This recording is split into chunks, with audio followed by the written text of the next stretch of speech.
Right, it's a Yorkshire lass here again, just showing a bit of my garden. It's not perfect by a long chalk, but just show you a few plants and things. Well, that's a clematis, beautiful. I can't remember the variety actually. Is it President? Oh, I'm not sure, but it's lovely. It's really nice and in flower. And that's my elderberry sambucus over there, and it's great because I want to make some wine with that today. Actually, it's ready for wine making. It's lovely. If you leave it a long time, it ends up like gin. It's beautiful. So that's that sambucus. That's hypericum. Really easy to grow. Really, it grows like a weed really, but it's quite pretty really. Bees love it, so it's great for pollination. That one there grows in any soil virtually. That loves. There's a honeysuckle actually, but it's not quite flowering yet, that one. Where's that come from? Didn't even know I planted that. Oh, that's another bonus. Right, what have we got here? Oh, more hypericum. What have we got? Oh, laurel's just there for screening actually, because I just like a bit of privacy in this corner where its swing seat is. Although it's been taken over by my little grandson's football nets, which is fine, and his little jumping thing, which is a bit old, a bit too young for him now. Oh, what's down there? Hoochera, and there's actually a, what's there? Oh, a hosta, a little hosta down there. It's, they get bitten by slugs, then we have to watch them. Actually, that's not doing too bad because it's been so dry. That's Ramus, that one. I nearly lost that plant. It's a coastal plant, but it seems to have survived there, and it's come back lovely. It's quite pretty. It's evergreen. That keeps its leaf all year round. That's a camellia that were beautiful. It were a white one, like a pale lemon. Me and Fiona, we like that one. The only thing is they don't like morning sun because they go brown after a cold night, and they get that hot morning sun. So they're very pretty, and it's evergreen as well, which is good. Lovely, a beautiful David Austin rose. I haven't a clue what variety that is. I'm not that. There's so many varieties, but it's beautiful. And the scent's amazing. David Austin roses are the best. They're grown for the flower, the smell. They're just lovely. Even though in winter they're nothing, they're just worth having in your garden. There's a jasmine in there, a summer flowering jasmine in and amongst, which gives a gorgeous scent, especially on an evening after a warm day. That's my beautiful Acer. I love that Acer. In winter it's got beautiful red stems on. It's one of my favourite plants is Japanese maples. Some do grow quite tall. That's over my little pond there. There's some pond. We have water running actually, but I haven't turned it on yet. But it looks lovely. So, there's my berberis, which has flowered now, but it's evergreen. But it was lovely orange flowers when it flowered. That one there. Oh, cotoneaster. Oh, conifers. There's a lavender there just about to flower. English lavender. Best one to grow really in this country. French are a bit unpredictable. Oh, we forget me not's still flowering. They love to be near water. They like damp, although they will grow anywhere, actually. Oh, Astrantia, I love that plant. It's one of my favourites again. I love all plants, but some more than others. This is one of my favourites. Beautiful. Flowers for such a long time. Gorgeous plant. Oh, a little foxglove there that's just appeared. Quite pretty. Oh, I can go on forever with plants. I'm just looking at the best stuff. My sedum there. I forgot to do my Chelsea chop this year. If you chop them down, actually it's not doing too bad. If you chop them down when Chelsea flower shows on, they end up getting a lot more stubby at the base. And nice and strong, because if not they tend to fall over. Oh, nice. That were a really awful conifer that we made into a standard rather than throwing it away, and it's actually looked quite good. Oh my words, that's my favourite rose. Well, it's not scented, but it's flower carpet, and they're just so disease resistant, and they just flower and flower and flower for so long. It's amazing actually, and that's a little standard, and you can trim it back if you want. And oh, super plant. Oh, Pittosporum. Love that. That goes black. It comes through green and then it turns black, and it's great to set off your borders. Because you don't just want it all green, you want different colours. That's me euonymus.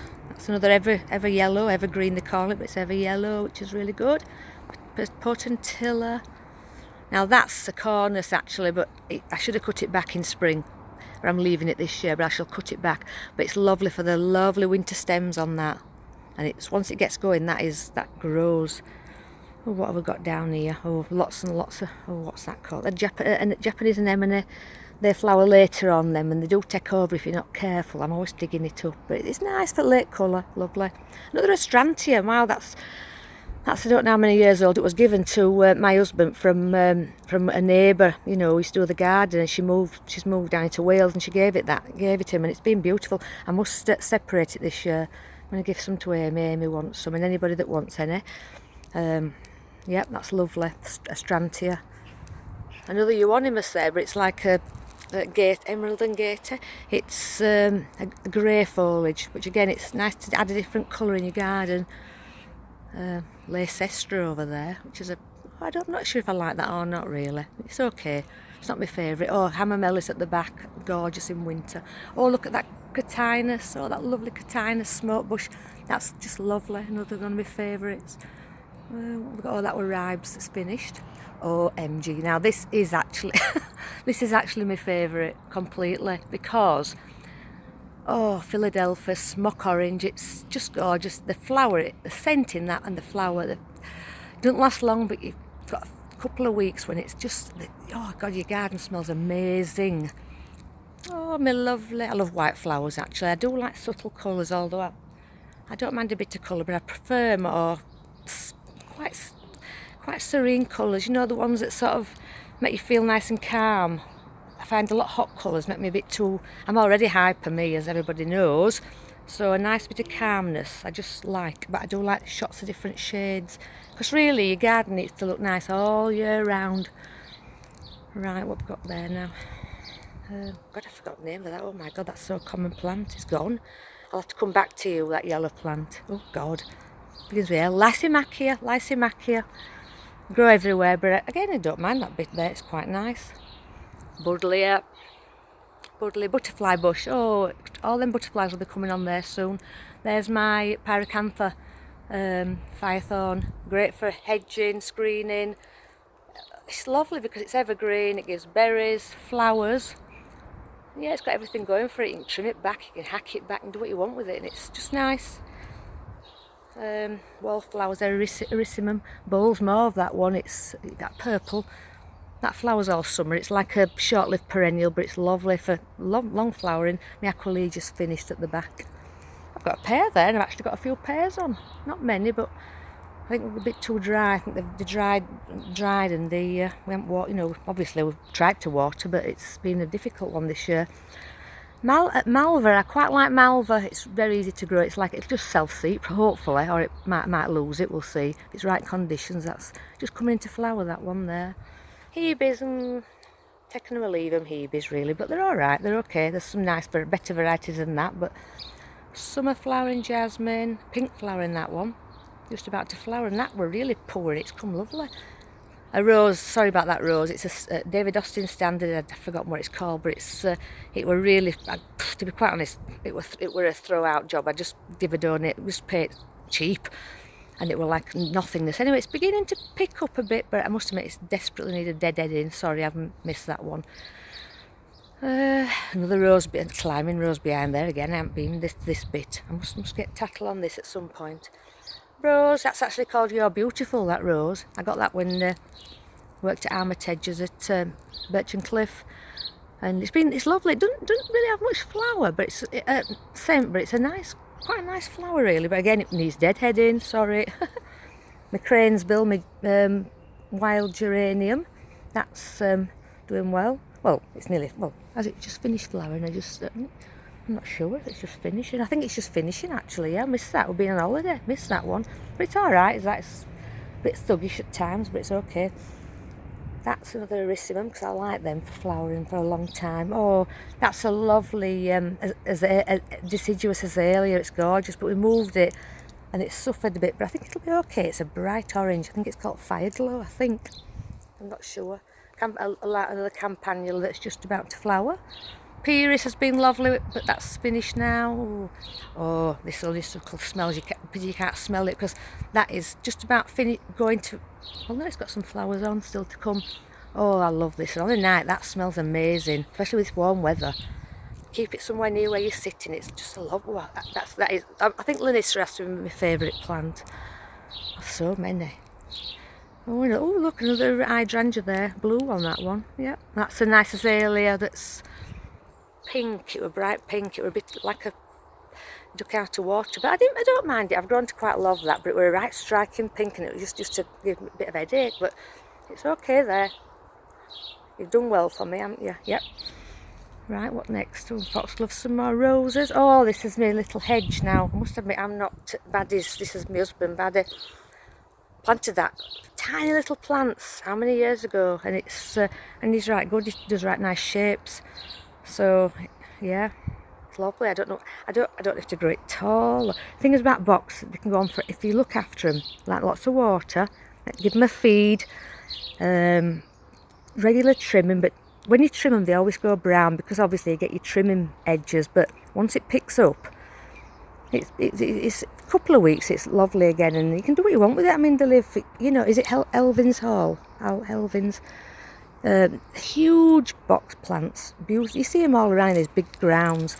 So yeah, I mean, if somebody comes in this garden when we sell it, I hope they don't just leave it, because it then they won't have no garden, because it just completely just grow. So you can do any shapes. You can do peacocks or anything, but I don't think we're that good yet.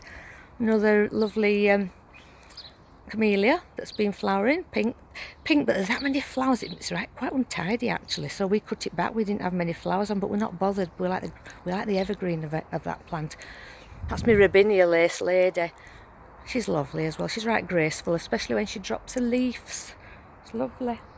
Oh, the campanula there. I've probably seen that one. Well, I think we've sort of covered most of it, but I try and do my garden so there's something going on all year round, so it does generally look okay, apart from when it's full of snow. Even then it doesn't look too bad. Oh look, actually that's come nice, that little heather. Let's see, I'm just going to go around here now. This is where I do a bit of edge growing, although with an allotment. Oh, another honeysuckle again, look. Again, you can tell it's my favourite plant, they're everywhere. Alchemillus mollis, I quite like that little striking yellow that comes along. Box plant, shaped one. It's a bit. I know it's a bit of a wilderness round here. God, what's that called now? That's gone and all. Oh dear. Nandina. You do forget there's that many plants. That's nice. It's quite graceful. I don't mind it. It's a bit of a wilderness round here. My ivy growing around my little face. I have a face under there. It's trimming. But again, it's hides an eyesore, doesn't it? Like right round there when I keep my pots and all crap in your garden like we all have, so it's behind there. Oh, now this is supposed to be like a raised bed for planting, but we've been off and all my lettuce died, it bolted. Anyway, I've got some spinach over there, which we use a lot in these curries. Campanula. Oh look, that's my apples on my apple trees, quite a lot on there. Actually quite a lot, and that's actually a fig. But with nothing on there yet. Oh, no, there's no fig on there yet. No, I've got a fig in front garden. Right, okay, so that's that really, I think.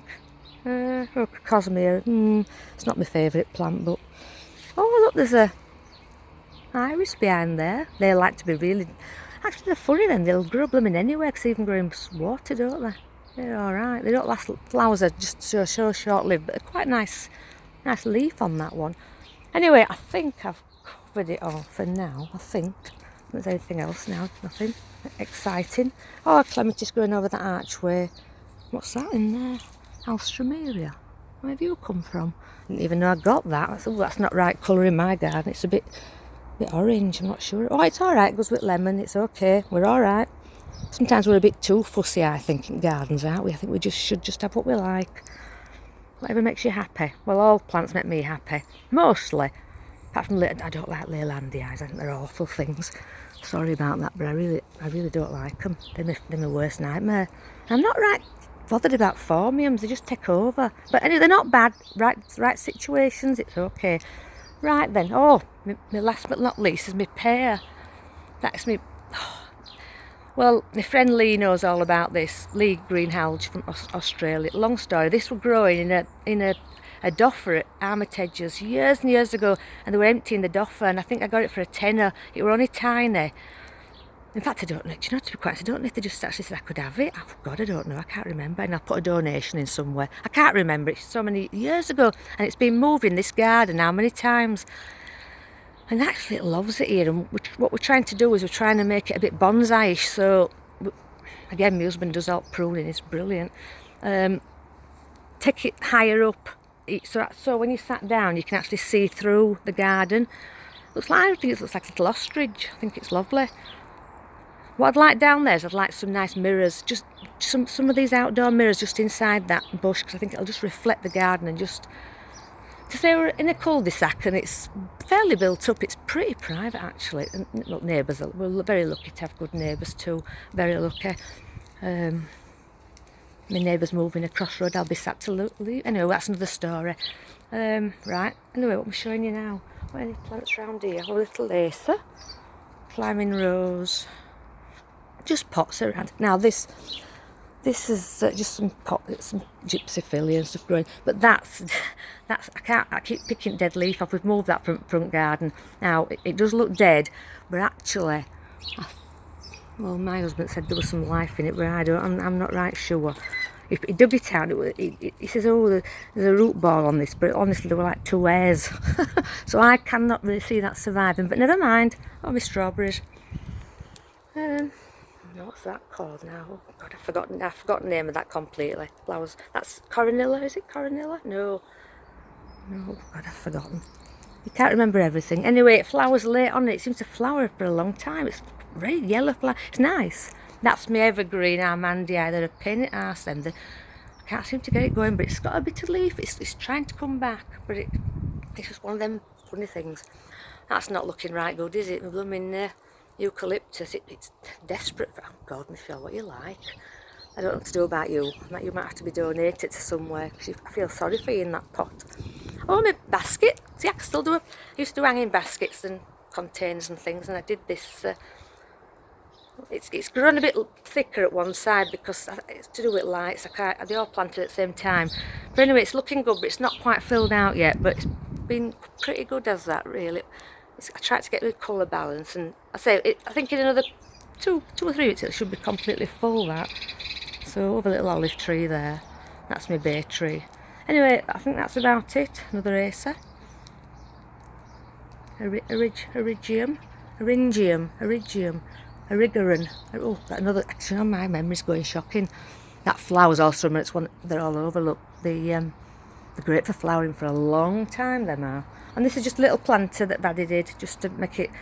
And they're just all sorts of odds and sods of it. And it looks a bit of a. It's not really my cup of tea, but I felt sorry for stuff, and I just bought them cheap and like a bargain sometimes. And I'm just trying to bring them back, and actually they're all right. So, and there's even put a couple of pea seeds in there, so that'll probably grow up there maybe. Got some tomatoes going down there. As I say, we have an allotment too, so we're trying to sort that out. Now this here, it was full of forget-me-nots. It was gorgeous, and I couldn't bear to bring them out, so I've left them, been on holiday and come back, and I've had to take them all out. So I'm going to fill that, I think, with alpines, because I don't want anything too high. I just got a load of alpines in there, so that'll look nice. Just something easy. So that's that. That's me. Another luteum, deciduous azalea. It's lovely. Flowers smells lovely in winter. So I think we're about sorted. I hope you've enjoyed this video. Might be a bit boring to some people, but anyway, I just thought I'd do it because I'm quite proud of this garden, and it's taken a long time. It's probably, God, we've been married 34 years, I think it is. So we've been here about 24 years. So, and literally, if I could ever find a picture where it was like, you wouldn't believe it. It was just literally a square lawn. No disrespect to lady or like that. There were a few, I think, fuchsia bushes, just little bedding fuchsias. Like they were all very flat, and there were some huge Leylandii at the back, but not right at the back. So A, you were losing space, and B, there was nothing in the garden. There was no life to it. But as soon as I came through this door, I just loved. I wanted a big garden, you know, and I think we've sort of made the most of it. But but gardening is just it's just a passion, and it's just an ongoing thing. I just love it, you know. I love it. People that like plants understand, you know. Even though sometimes you think, ooh, can I be bothered? But I actually don't feel like that. I just quite enjoy it. Although I'm lucky to have Vaddy that does a lot of hard work, you know, tall stuff and things. So. But we manage between us, so that's it. I think that's about it, isn't it? Yeah, I can go on forever. Right, have a nice day, everybody. Hope you've enjoyed this video.